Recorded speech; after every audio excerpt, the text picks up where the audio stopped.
call you LP tonight. That's what everybody calls me. Well, thank you so much. And I was introducing myself. I'm Bridget with Morning Soulshine, and we're on Instagram. And tonight we have a very special guest, and his name is Larry Penton, and we're going to call him LP tonight, okay? So we're going to call him LP. And so, wow, I introduced you a little bit before you came on, and I told them about your podcast. And guys, it's called Trigger Warning. Trigger Warning Talk Podcast. It's 4 words. Trigger Warning Talk Podcast. Because there's a couple of other variations of that. Oh, okay.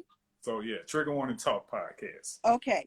So I listened to it today. I listened to one of your podcast talks, and oh my gosh, it was the one with the domestic violence. Let's see, I wrote her name down. Kendra Johnson. Kendria Johnson. Yeah, she lives over in Dubai right now. And, wow. A teacher, she's from the States. Okay. She moved over there to the UAE, the United Arab Emirates, to work as a teacher. She teaches 3 subjects over there. And we talked about her story because she's an author also, about growing up in a house with domestic violence and sexual assault and different things like that. Yeah, that was a really, really good interview. You did such a great job on that. You really did. It made me think about things I never thought about. You know, when we talk about domestic violence, we think about beating, hitting spouses. But y'all talked about a whole different side of domestic violence. The mother-daughter, the aunt-niece, that family dynamic. That's right. And the negativity, being brought up in a very negative environment, how it really can change a person's way of thinking. But it didn't change hers. It didn't. The podcast came out, it started this year in April, at the end of April. And I'll tell you the concepts and all that stuff. I am a guy. I am a retired paramedic and firefighter. I've been in EMS since 2006. I'm from St. Louis, Missouri. That's where I was born and raised. That's where I worked. That's where I had my family. In 2020, as a COVID paramedic, I worked for a fire department, and I worked for a private EMS service in the St. Louis area. And well, thank you so much for all your hard work. Thank you. And so we relocated from St. Louis, Missouri here to Charlotte, which is where Mrs. LP was raised. She was born in North Carolina. Okay. And so because of her medical issues, she has a number of autoimmune diseases. I was up to my eyeballs in COVID with patients. My coworkers were getting it. In Missouri, where we lived and worked at the time, the fire department that I worked for covered 17 of 91 municipalities in St. Louis County, which covered 3 zip codes. The 3 zip codes that we covered had the highest number of COVID cases in the whole state of Missouri. So when we talked with her doctors, because she gets sick real easy, they told us that, if she got COVID, she probably would either die or she'd have some long-term effects like what we kind of know now, but maybe even worse. And so I decided with her, I said, well, I can always get another job. I don't want to have to get another wife.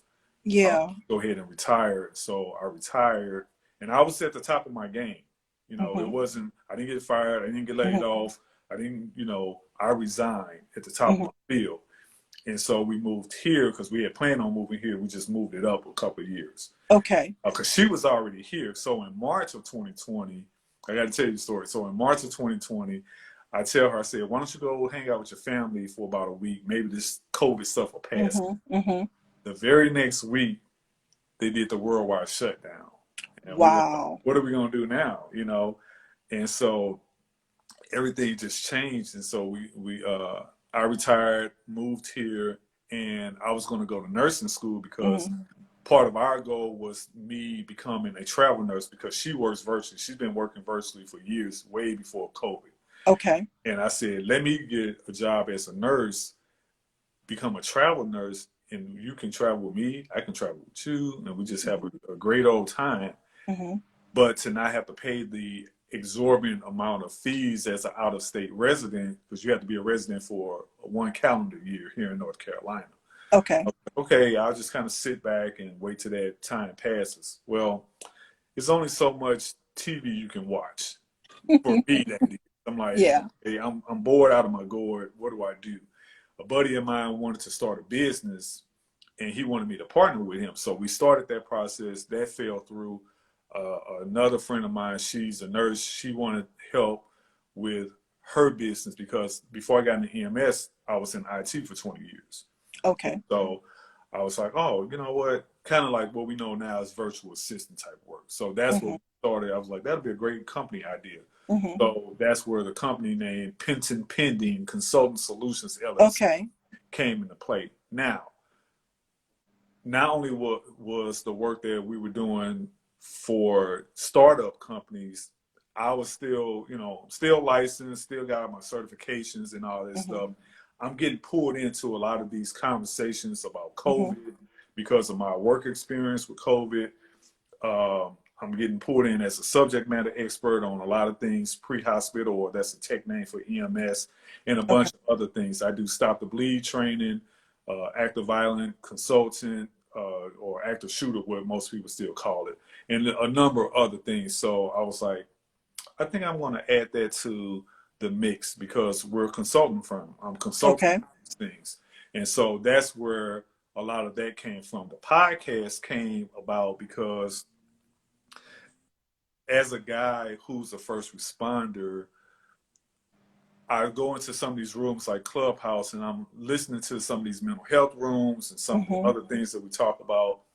And I say, I would love to do a podcast, but I don't know exactly what I want to cover.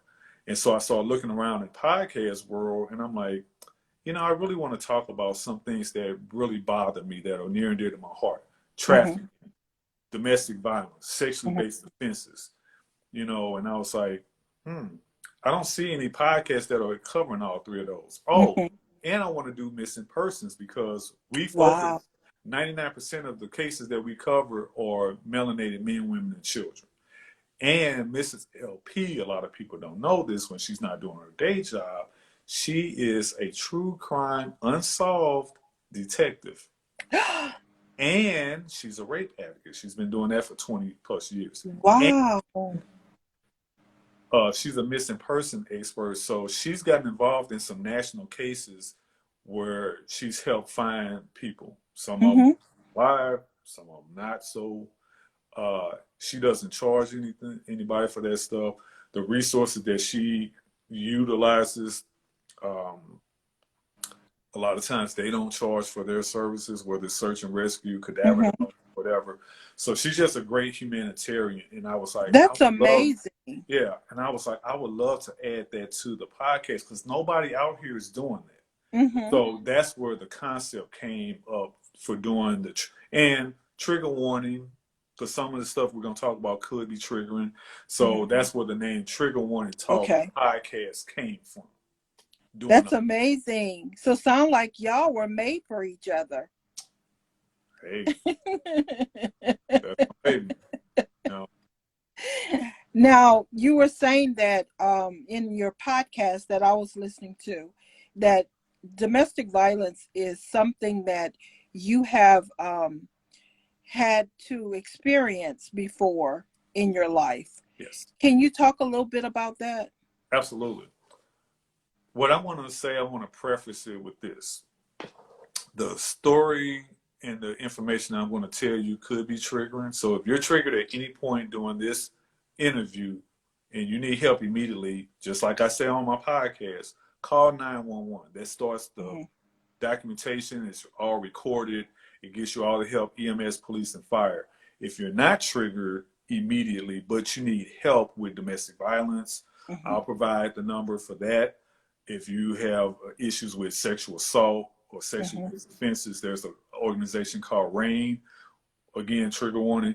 It's Rape, Abuse, Incest National Network. if you have issues with domestic violence, all of those, we have all of those numbers and websites. If you're suicidal, know somebody that's suicidal, call 988. That's a 911 number that's been created. It's available nationwide here in the States 24/7, 988. If you have issues with substance abuse, because you're triggered from some trauma, whether it's alcoholism, drugs, or you're supportive of one of those individuals, we got the numbers to AA, Alcoholics Anonymous, Narcotics Anonymous, and Al-Anon. So I love your podcast platform because you give so much information on that. I love that. Thank you. So great job. My story dealing with domestic violence comes from not the offender, not the perpetrator, because most of the time people think the guy is the one that does the violence, and we're seeing more and more that more men are reporting being victimized and are survivors of domestic violence. Mine was from narcissistic personality abuse from my wife, who is the mother of my children. Now, the stuff that I share is all factual. I don't get into the name calling. I don't curse her out, call her out of her name, or none of that stuff. People know that about me. I just talk about the facts. Everything that I say, you can Google me. You can Google the case. We met as teenagers. We met in high school, not the same high school, but we met in high school. We met in 1990. We had our first son in 91. We have 6 children total, 5 boys, 1 girl, in that order. We got married in 97. We got divorced in 2001. For 18 months, we were just totally divorced. We dated again 18 months afterwards for 6 months, and then we remarried in 04. Okay. And then we separated again in 09. We got divorced in 2013. And during all of those times, it was a lot of things that changed in our relationship. She has these narcissistic personalities that, you know, I didn't agree with, some of the control stuff, the manipulation stuff. And I always felt like I hated that she was doing these things. I just never thought she would do it to me. Now, were you aware of what you were dealing with at the time? I was kind of this, like I said, it was like I became an enabler. Okay. Because I always felt like, you know, some of the stuff I knew she was doing, you know, we grew up in the projects of St. Louis, Missouri. So, you know, sometimes when you grow up in poverty, you get streetwise. Some people go out and sell drugs, some become thugs, and some become these master manipulators on how to get over it. And one of the things that I always told her is, you're not in this alone. We don't have to do things. We don't have to cheat, scheme, all of these negative things or whatever. And it wasn't like that in the beginning. And that's the thing that always bothered me was, if I had saw that in the beginning, I'd been, oh, I'm out. Oh, go, you know, 2 deuces sideways, as one of my battalion chiefs used to say. But I thought that maybe we were just on some young, dumb-ish. Because we were young, you know. And so I felt like as we got older together, that it would kind of cease. It would go away. And it didn't. It just got worse. And so we had these big ups and downs when it came to that stuff. Got divorced. And then I felt like, well, you know, we didn't do everything we could have done. Again, we were young. I don't want my family, my kids to grow up in a 2-parent. I want them to grow up in a 2-parent household, not a separate household. And, you know, we were going to church and all this stuff. So I said, maybe we should give it another shot. We gave it another shot. We did all these different counselings, family, individual, couples, church counseling and all this stuff. And it really didn't help at all. I started to see that I was taking a step back, not just in my mindset on enabling the behaviors. I also was hurting myself because I had goals and plans and dreams that did not come to pass because she wouldn't do certain things to fulfill her part in the agreement that we came up with. You know what I mean? Like, we had this thing where she was going to go to college first because she had gotten a scholarship at St. Louis University, which is like an Ivy League school in St. Louis. And I said, well, you go to school, get your degree, and then because I'm going to work, you know, I got to work stuff. When you get your degree, you're going to get a great job, and then I can go to school to get mine. I'm going to get an even better job. Yeah. Because we bought our first house. I moved us out of the projects at the age of 28. Wow. You know, that's amazing. Making $28,000 a year. That's a blessing. This was 1999. Okay. Going into 2000. And so here you got a couple of kids from the projects, got their own house and all this stuff or whatever. And we had custody of her brother and sister. Wow. You know? So we had, at the time, we had 4 kids of ours. She was pregnant with our last son. And then we had custody of her brother and sister for 8 years. And so it was like kind of we had this perfect family, but it really wasn't. And there were a lot of things that happened in it that I started taking a stand against the BS. And that's when it backfired on me in our relationship. And I had to say, you know what, this is not going to be conducive. I don't want the kids to grow up feeling like, oh, well, yeah, we're in a 2-parent household, but nobody's happy. Yeah.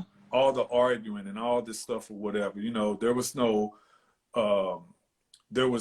drug use. There was no alcoholism. Nobody was getting a butt kicked. You know what I'm saying? Like, I'm not a woman beater and all this stuff. It wasn't those things that was going on. It was strictly the mental health crisis that we're dealing with. And so I filed for divorce again. And I was like, hey, you know, we got to do something different. So when I talk about domestic violence, I talk about it personally as well as from a professional standpoint, because as a paramedic, people think, oh, your job, you only deal with car wrecks and fires and, you know, heart attacks and strokes and, you know, somebody calling at 2 a.m. to get a splinter out of their finger, because that's a true story. I'll tell you about it later. Most of my calls were mental health issues.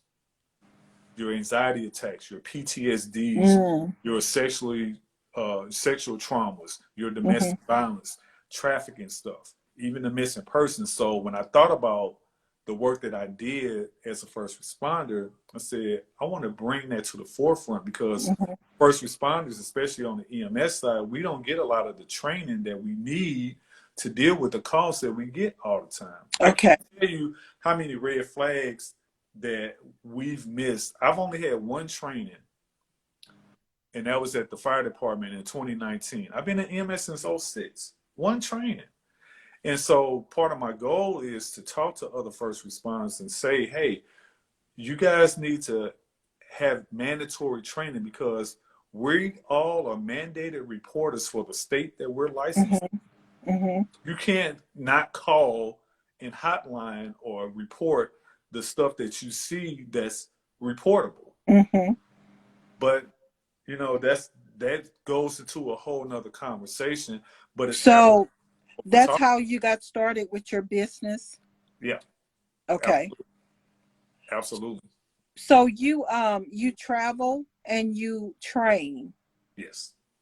Now, do you train just anybody, or is it organizations? Anybody can get it. Anybody can get it. So it's myself. I partner with a number of different companies. Okay. The gentleman, his name is Dexter. We call him Doc. Dexter Pagans. He is a retired military man. He was in the Marine Corps, and then he was in the Army. And so he was a combat medic in the Army.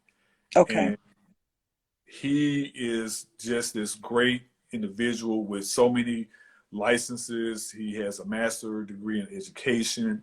He is an emergency manager for the state that he lives in. He still works with the military, training on stop the bleed stuff, active violent incident stuff, or active shooter things, you know. And so he's a high level contractor that I teamed up with and we travel across the country teaching Stop the Bleed classes. Okay, talk to us about Stop the Bleed classes. Oh yeah. So last year we did a training at LinkedIn headquarters. So anybody that is on LinkedIn, we actually got invited to come there, and they paid us to train they call them executive protection team. Okay. These are the bodyguards for all the CEOs and the C-suite level folks. So there were about 10 people in the class. We flew out to Sunnyvale, California, which is a suburb of San Jose. So right in the heart of Silicon Valley. Okay. Went up there and did a 4-hour training on Stop the Bleed, which is based on this acronym called TECC, Tactical Emergency Casualty Care. Okay. And what that is involved with is there's always an active violent incident that happens in the world. And so the stopthebleed.org, which is an organization that you can Google, they said, we want to come up with action plans to help regular old Joes and Janes, or whoever you are, deal with being an immediate responder in case there's an active violent incident wherever they are. Okay. We train houses of worship, schools, any businesses, hospitals, community centers, or community individuals, private individuals, organizations. We'll train anybody anywhere. Okay. And so the Stop the Bleed campaign focuses on a number of things. One of the things is these violent incidents that we see. So when you see what happened in Uvalde, Texas, or you see what happened at the University of Idaho, or what happened at the club in Colorado recently, Sandy Hook, the shooting that happened in St. Louis, my hometown. You know, I went there the week after that shooting. I know a lot of those players that were at the press conference and stuff or whatever. So we say we want to teach you to be an immediate responder, because if you're at a shopping mall and a shooting happens or some violent incident. Now, let me preface it, when I say active violent incident, I'm being specific because the government is supposed to be changing it from active shooter hostile events to active violent incidents. And here's why. Think of a pyramid. At the base of that pyramid, most of your violent acts happen with hands. Okay. People getting beat, kicked, punched, you know, all this stuff. Then as you go up that pyramid, people start using objects like blunt objects, sticks, bats, poles, pipes, some blunt object. Then you go up to the next run and it gets smaller. You have your sharp edge instruments, your knives, broken bottles, swords, any type of cutting instrument. As you get closer to that tip, then you start having the firearms. Now, firearms get the media attention more often than the other things. Okay. And then at the tip of that, I say, are the explosives. So you don't see a lot of those, but when you see them, they cause mass casualty stuff. Okay. But most of your violent crimes happen with these.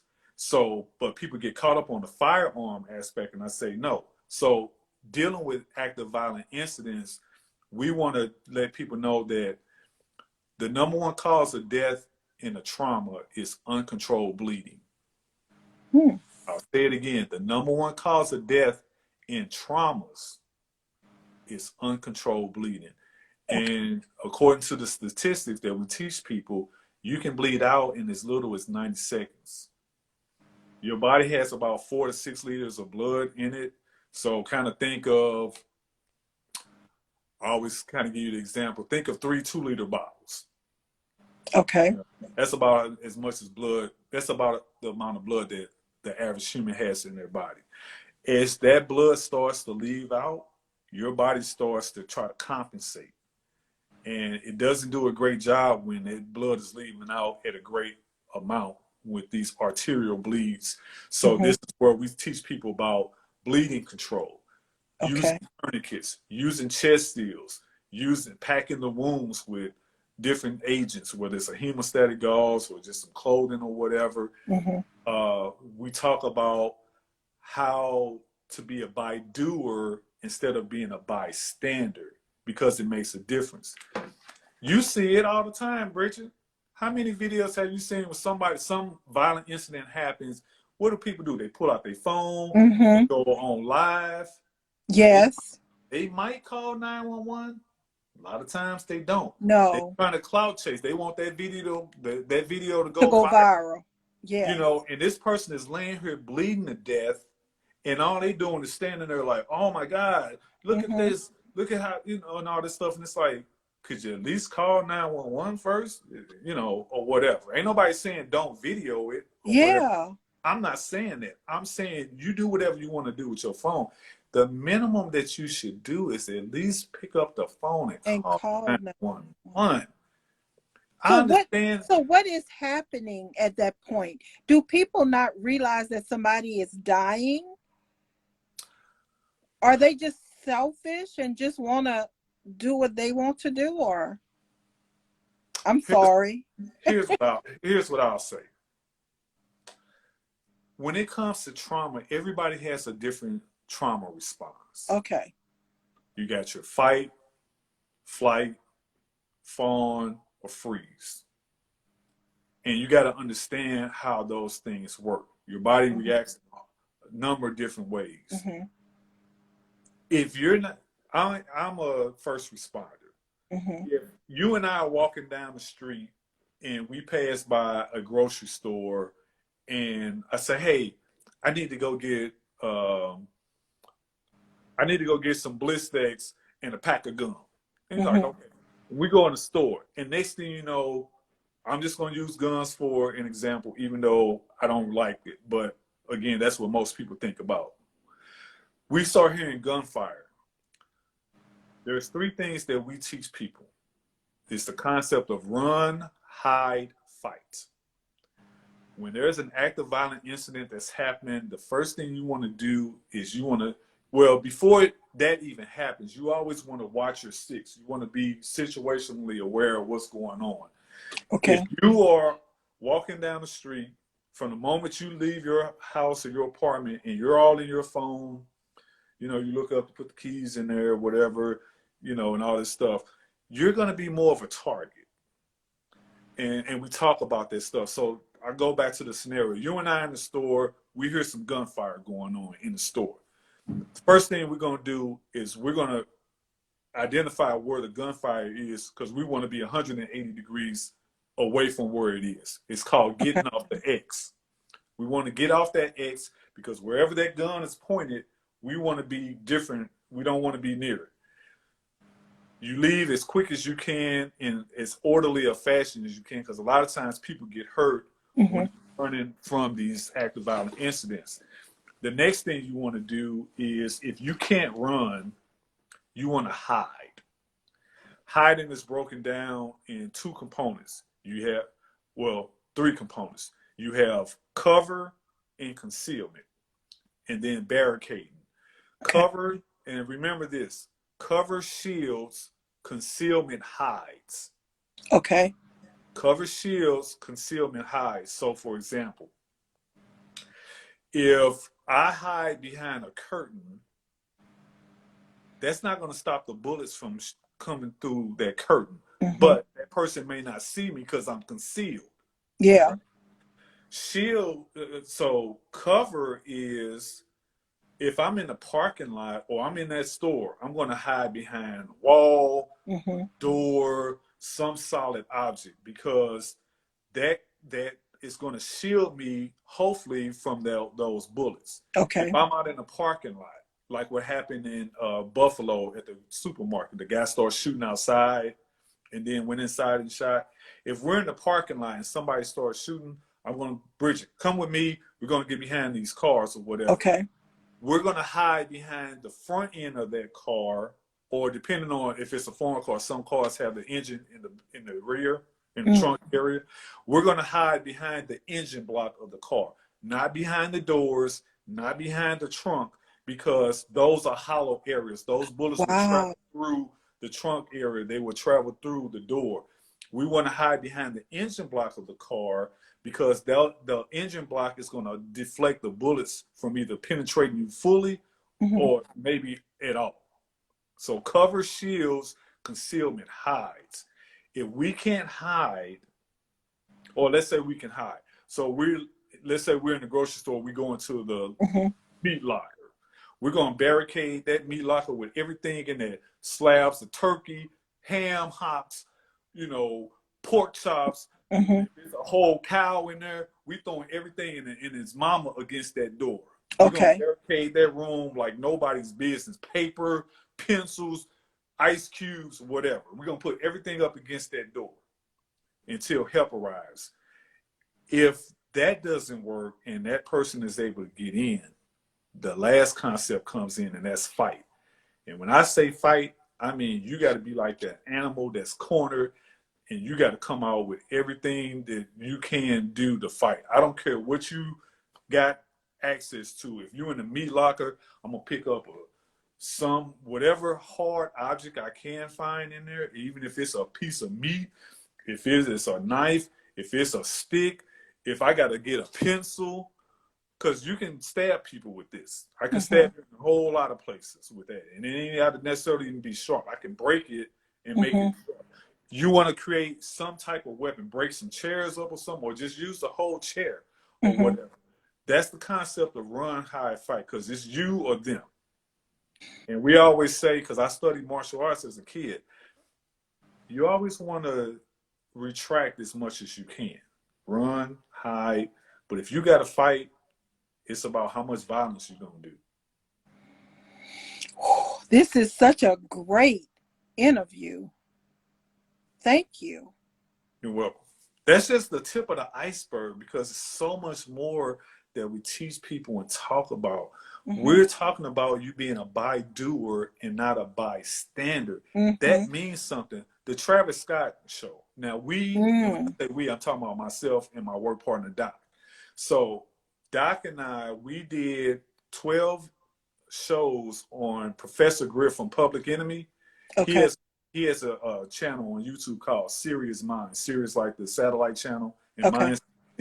So last year from September to December, every Wednesday night at 9 p.m. Eastern time, we did a 1-hour show on his YouTube channel, and we talked about these breaking news stories. Like we covered the Uvalde thing, we covered the Travis Scott concert issue. What do you do if you're at a concert? Because now COVID we're kind of at that herd immunity. Everybody's kind of going out and doing stuff. What do you do if you get caught up in that situation? Because a lot of those people, nobody got shot, nobody got stabbed. There was no explosive or anything like that. Nobody was getting beat up. These were people that were getting crushed to death. We call it traumatic asphyxia. It's basically like a human wave or tsunami of people pushing up against the people that are in front of them, where if they're up against a wall or a barricade or a gate or a door, that pressure is not going to be released, And so people were getting crushed to death. Well, a lot of people were going into cardiac arrest. Well, what do you do in a situation like that? If you don't know CPR, that's one thing we talk about. Learn CPR. Learn first aid. Learn how to do the Heimlich maneuver. I just saw a video somebody from a rain camp posted. A neighbor was choking on a big piece of meat. He walked to the next door neighbor's house, and the neighbor, who was a woman, he was like 6'2", she was like maybe 5'7". He told her she was choking. This is the universal sign of choking. And so he was barely able to even speak. And so she did the Heimlich on him. After a couple of thrusts, abdominal thrusts, she was able to get the piece of meat expelled. But if she didn't know how to do that, that man would have probably died. So we teach people about these things. And the other thing that I would say when it comes to this Stop the Bleed stuff is, think about it like this.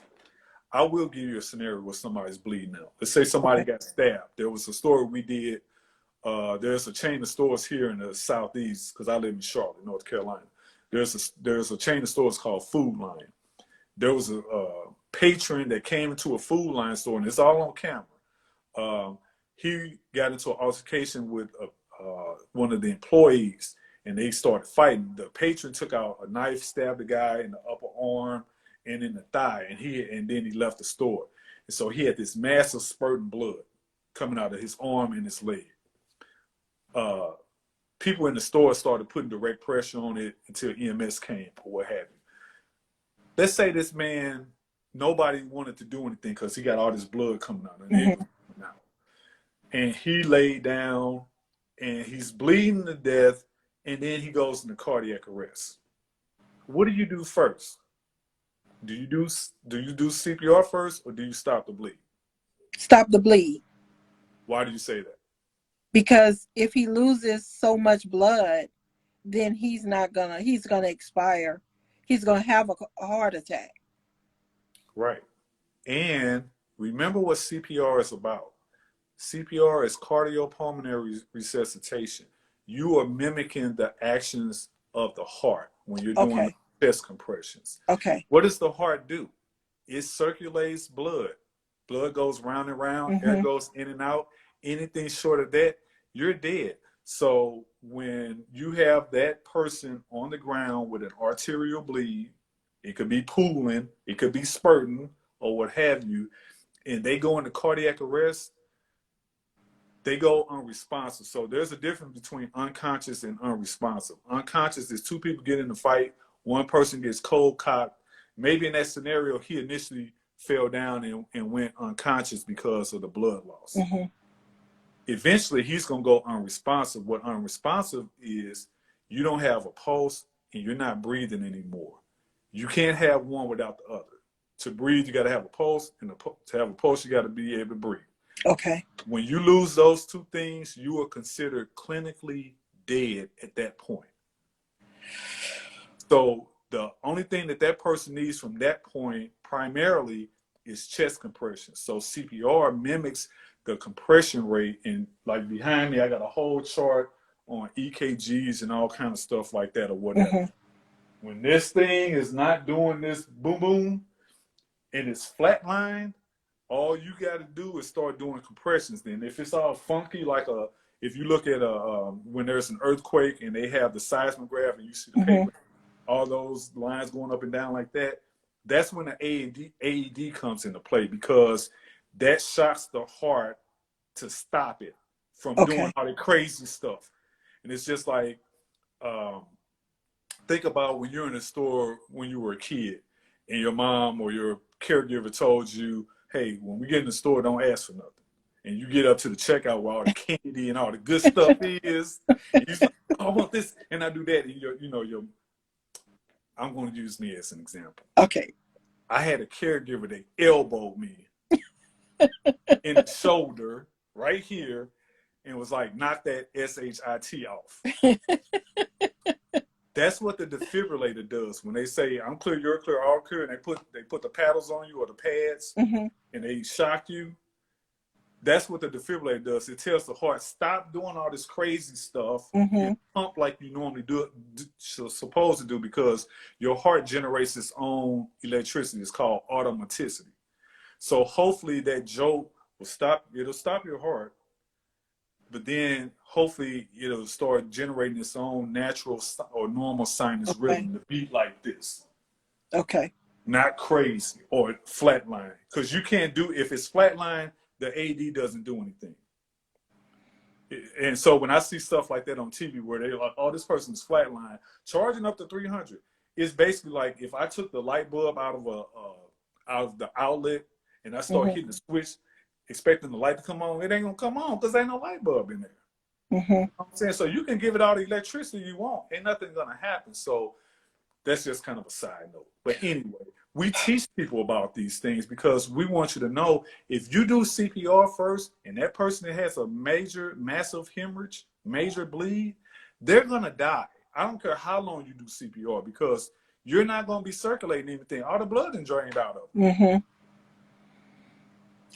You know what? Tonight you are helping us. I'm just giving you the Cliff Notes version because it goes way deeper than that. Oh my God. So, okay. So guys, right now we are talking to LP, Larry Penton, and he has oh my goodness, he has such a long history of being a first responder. And he has taken that information, that experience that he has, and he has created a company. And what he does, he goes out and he teaches people on how to stay Survive in real time. alive. Right, survive in real time. That's what Griff came up with. And like I said, we work with Professor Griff also. He's not just a hip hop rock and roll icon, minister of information for Public Enemy. He is a certified firearms instructor. So he travels across the country teaching safety training, education, and legal protection. So that's the other reason why we partnered with him, because he asked one time, what's in your IFAC? And IFAC stands for Individual First Aid Kit. It's not your bargain basement first aid kit that you can get at, you know, the Dollar Tree or something like that with the Band-Aids and the ointment and stuff. Okay. This is a tactical first aid kit. It's called IFAC, Individual First Aid Kit. It contains a tourniquet, a chest seal, hemostatic gauze, which is a clot-forming gauze, an emergency blanket, which is, remember when those, when a lot of the quote-unquote illegal aliens were crossing over from Mexico, and had them in these storage areas. And people with the foil blanket. That's what that is. It's an emergency blanket because it keeps. So where would you buy something like that? Well, I'm glad you asked that. My man Doc on his site, stillstandingllc.com, sells IFACs. You can build your own. You can go on Amazon and get some.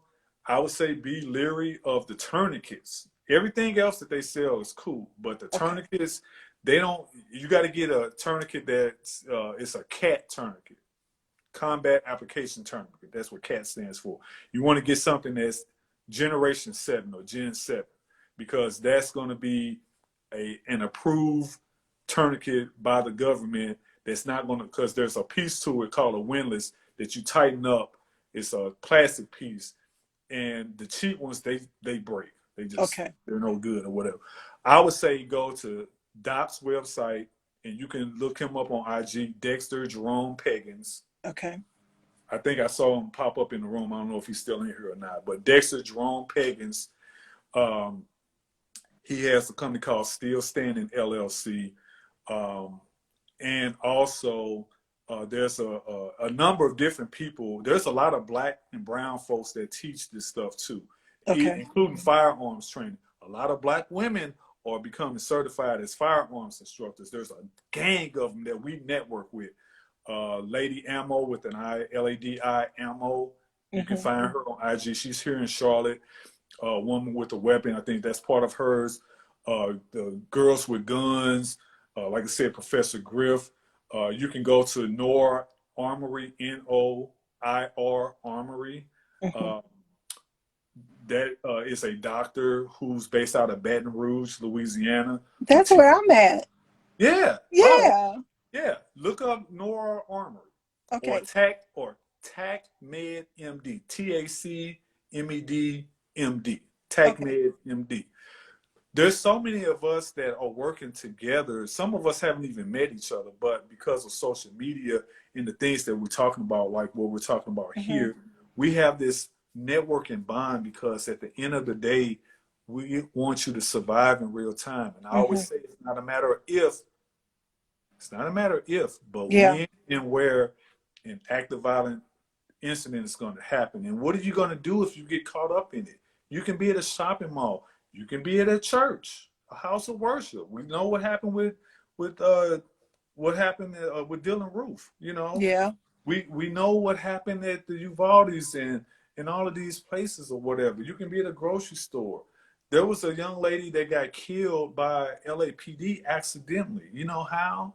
There was a guy in LA that came in the shopping mall in LA wielding a knife, and it created a mass response. So EMS, fire, police, everybody showed up. Cops came in, because the cops are going to come in first. And I'll talk about that in a second. They confronted the guy, tried to get him to, surrender peacefully and all this stuff. It escalated. One officer fired 3 rounds at the guy, 2 hit him. The other one went past him, went through a wall. On the other side of that wall was a dressing room, and in that dressing room was a teenager who got hit by that round and she died. Now, one of the things that we teach people about is gun safety. I don't get into the 2A or the Second Amendment stuff. That's for people like Griff and other. You know why? Because when you start talking politics, just like when you start talking religion, everybody want to be in the new, everybody come out swinging, everybody on a, whatever. No, I can get all the ears just talking about safety. Yeah. So one of the things that I learned from Griff is there's 4 universal safety rules when it comes to firearms. And you can Google 4 universal safety rules. Some of them might say 4 universal firearm safety rules, whatever. We teach people about that because I say when it comes to firearms and gun safety, and I'm trying to find my little props here, so bear with me for a second. I got it. We really appreciate you being here. I didn't know what to expect from the interview because you and I didn't discuss what we were going to talk about. But I'm like, oh my gosh. Okay, I got my props. Hold on, I got to get one other thing real quick. Yeah, so he and I didn't talk about what we were going to talk about, but I am so into this right now. So now I want to be an expert. Okay, this is called a CERT, training pistol. This is a firearm. It's a training firearm. It has some metal components. Most of it is plastic. There is no ammo in here. It is a laser pointer weapon. It's a training gun. No live ammo in it. No live ammo. I can't move the slide back. So this is not a real gun. It is a we call it a dry fire pistol. Okay. It comes with a magazine, not a clip. A clip is a video. This is a magazine. So when you hear people talking about clips, I start looking around. And they're like, why are you looking around? You said you got a clip for your gun. I'm like, what are you talking about? So learn the terminology because it matters. And so one of the things that we teach people about when we teach about the 4 universal safety rules when it comes to firearms is, and I'm going to give you the acronym that I learned from Professor Griff. He uses the acronym TANK, T-A-N-K. So T, treat all firearms as if they're loaded. I'm going to move off camera so you can see it. Treat all firearms as if they're loaded and perform a clearance check to make sure that there's no round in the chamber before you handle it or hand it off to somebody else. That's T. That's the T in TANK.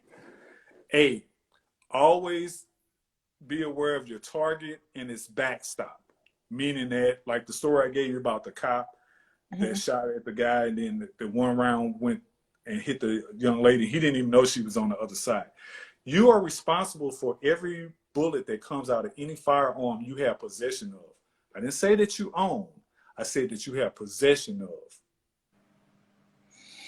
New Year's Eve, what do people do? Oh, yeah, shoot guns. You ever see the movie The Mexican with Julia Roberts and Brad Pitt? I didn't watch all of it. There's a scene in there where he's in Mexico and they're shooting, celebrating something in the air. One guy gets hit by a round that comes, because whatever goes up must come down. And with bullets, they go up and they come down with the same velocity.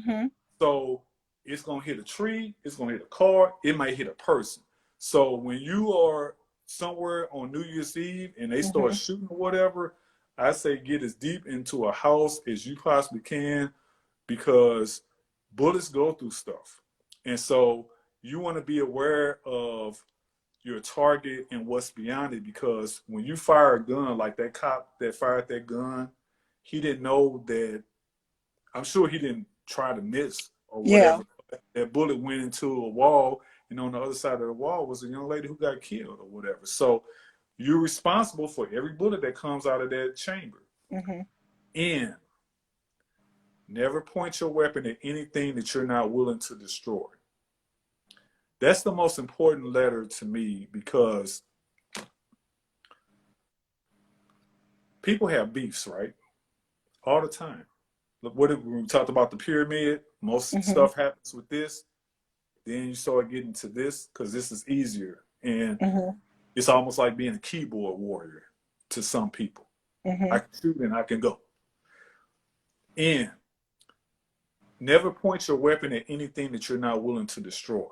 So if I got beef with somebody because they stepped on my Air Force Ones, they cut me off in traffic, they stole my girl, you know, they cursed me out, you know, they said I ain't crap on social media, but I know where they live or whatever, and I go get my weapon, that's the time when your brain is talking to you. You know how they say the angel on one side and the devil on the other side? Your brain is telling you, do you really want to do this? Because if you do this, you're not only going to possibly destroy that person's life, you're going to destroy their family, their loved ones, the community, as well as yours too. We saw what's going on here in Charlotte that happened in Cabo with Shanquilla Robinson. I cover her story on an upcoming episode. Even though she wouldn't kill with a firearm or whatever, never point your weapon at anything that you're not willing to destroy. So if I go to grab you to break your freaking neck or beat the crap out of you or kick the crap out of you, before I make contact, I need to have a conversation with myself and say, do you really want that smoke? Because those people that were her friends that left her dead in Mexico and came back here to Charlotte, now they're facing charges. One has already been arrested and is waiting extradition back to Mexico because they didn't know or practice the concept of end. Never point your weapon at anything that you're not willing to destroy, because if you're willing to destroy it, damn it, you better be willing to take the consequences. And finally, hey, you see how I'm holding this gun? Keep your finger off the trigger and outside of the trigger guard until you have acquired your target and are ready to shoot. Keep your finger off the trigger until you have acquired your target and are ready to shoot. And outside of the trigger guard. You know why that's important? Because if you see somebody with a gun and they're like this, they better be ready to fire right then and there. If they got their finger on the trigger, that means you're ready to fire, like right now. Like, not in 2 seconds, not in 5 seconds, right now. Because people flinch. If I got my finger on the trigger and somebody come and tap me on the shoulder and I didn't see him, I'm going to... Yeah. If I got my finger on the trigger, you automatically pull that trigger. And it don't take a lot of pressure to do that. There's a story right now. 10-year-old boy who his mom, he asked his mom to buy him a virtual reality headset. She said no. You know what he did? He went and got her keys, because she has a gun, at least one, in the house. And it was in a locked safe, so bravo. He got her keys. On her key ring was the key to the gun safe. He went and got the gun out, went to her and confronted her about, I want this VR headset. Pointed the gun at her and discharged the weapon. Now, according to the media, they said it was accidental, and I was talking to Mrs. LP, my wife, everybody calls her Mrs. LP. Yeah. I was talking to her about that, and she was like, I don't see how it was an accident or whatever. I said, I can see how it was an accident because I bet he didn't know about Kay. I bet he pointed that weapon at her like this and said whatever he was saying and maybe was moving around and bam. Shot her in the face. She died. He's being charged as an adult now, 10 years old. Now, some of the other stuff that's coming out about it is he had some mental health issues and all that stuff. But you know what? I see breaking news stories every single doggone day about this stuff. Bridget, I'm telling you, I talk about this stuff all the time. It's so near and dear to my heart. But that's Tank in the short version of it. Here's one thing that I want to say also. Again, I focus on gun safety. I don't get into the politics or whatever. So when I'm talking about a firearm, I can say to a crowd of people, adults, kids, business people, teachers, whomever, we do all kind of stuff in the name of prevention, right? Mm-hmm. When was the last time you saw a breaking news story about a kid getting electrocuted because they stuck a knife or a pair of scissors into an outlet? I haven't. You know why? Because I'm going to tell you, when I posted this on my Instagram, there was a story about a 2-year-old and a 4-year-old siblings in St. Louis a couple of months ago. They were in a car. The caregiver pulled up to a gas station or something like that, went in and left the kids in the car. There was a loaded, unlocked gun in that car. The 2-year-old got access to that loaded, unlocked gun, discharged it, probably accidentally or whatever, and it hit the 4-year-old and killed him. Now, I don't have a heaven or hell to put anybody in, and my goal is not to vilify anybody, especially a parent who lost their kid. My job is to say, let's look at that situation, and here's what I said. I posted that story, and then I posted a number of things. I said, you know what? We buy those plastic electrical outlet caps when our kids are babies, when they're starting to walk and crawl. We baby-proof our whole freaking house, the cabinets and all this stuff, buy gates. I got, in my apartment, we got sprinkler systems. We got smoke detectors, carbon monoxide detectors to help prevent fires. Cars, we got car seats and booster seats and seat belts to keep you from getting ejected or at least tossed around in the car in the event of an NVA. All kinds of stuff I was giving examples of. Why don't we have the same training and examples when it comes to firearms? Because, again, you said, I don't remember the last time I saw a story about a kid getting electrocuted, something in the outlet. You know why? Because as soon as the kid can say mama and dada, we threaten them within an inch of their life. You don't touch an outlet, you better look at it. You don't play with matches, lighters, flammable liquids or fluids or materials or none of that stuff. Or whatever. You're right. We don't have the same conversation when it comes to these, my friend. I don't understand it. Swap out the lighter or the electrical outlet with this. It's the same freaking conversation. You see one of these, you don't touch it. You don't mess with it. It's not a toy. None of that stuff. Gun locks, you can get a gun lock at any police department, at any sheriff's office. Some of your EMS agencies, your fire departments, your EMS services are giving out gun locks. In St. Louis, the public libraries are giving out gun locks.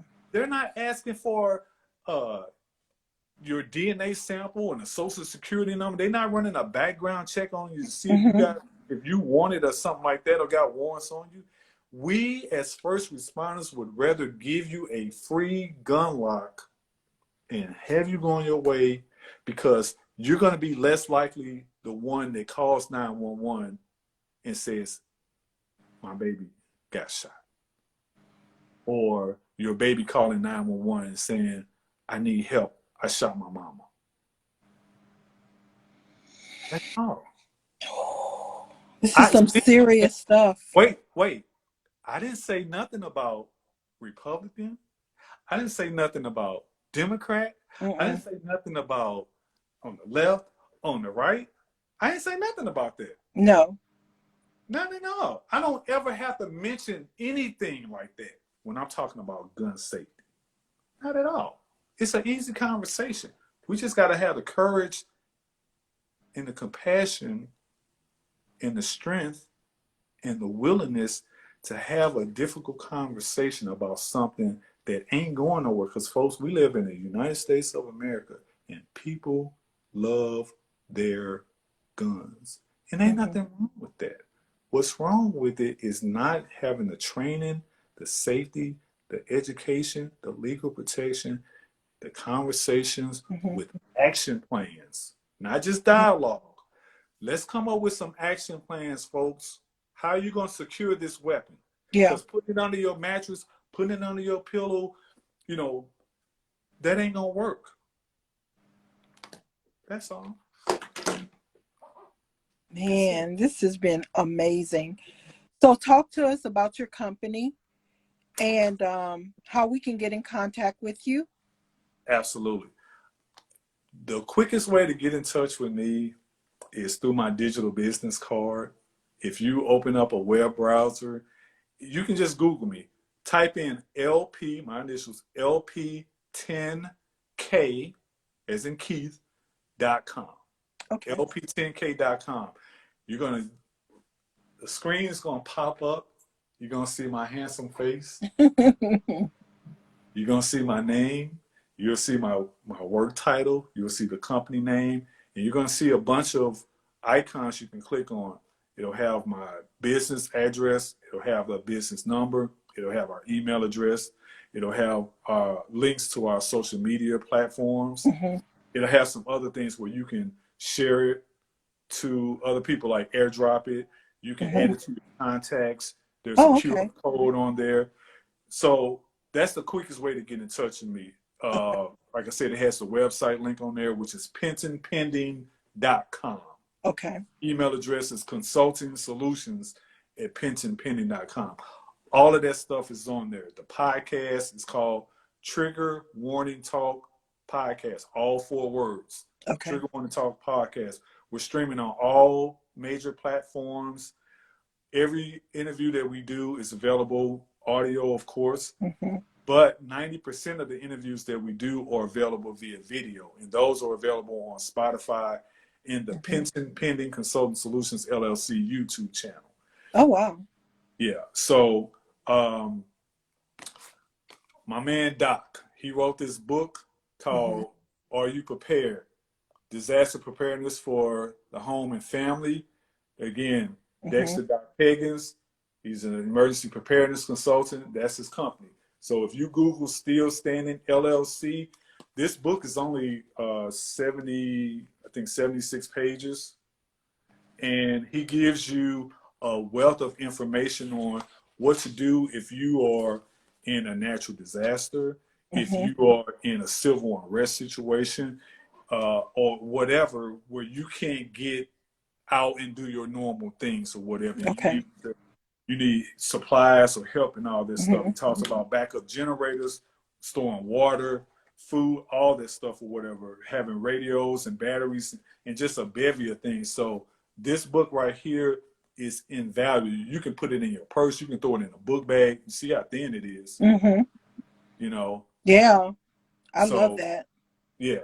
Definitely get this book. Definitely talk to us, because I know next Saturday I'll be in Atlanta for a training that Doc is doing. He also started this nonprofit organization called Be Men.